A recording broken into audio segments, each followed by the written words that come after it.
એવા મોટા મોટા સંતો ને સાધુઓ આપણા દેશના અંદરમાં જાગીને આપણી કોઈને જગાડવા માટે રણિતમાં રામદેવજી તો રાજ્ય મુસલમાનોને કાઢવા, માલજી મહારાજની સુરમાલ છત્તીની ગરુગુવાના જે અંગ્રેજોને કાઢવા, ખરીસ્તીઓને કાઢવા.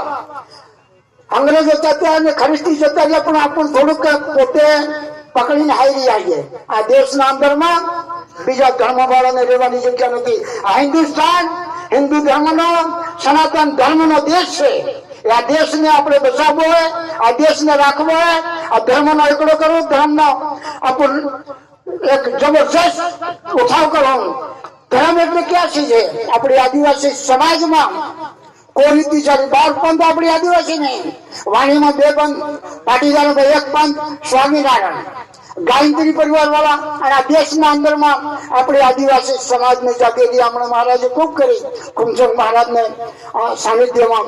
તો મારી રજૂઆતની પ્રાર્થના જેટલી વાતો કરી એની વાતોને આપણે યાદ નહીં કરવો, વાતોને આપણે હમારને પકડવો તો આપણો દેશ બરબાદ થઈ જાય. દેશના અંદરમાં બીજા આવીને સડાઈને રાજ કરી રહ્યા.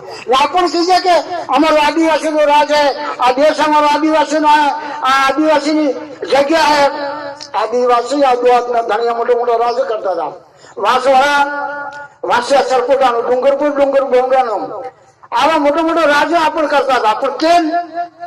કાળી કુકડી ને હિમ દારૂમાં પાણી પડી ગયા ને બીજા રખવાડ જતા અને રાજ લઈ લીધું ને આપણું રાજ જતું રહ્યું.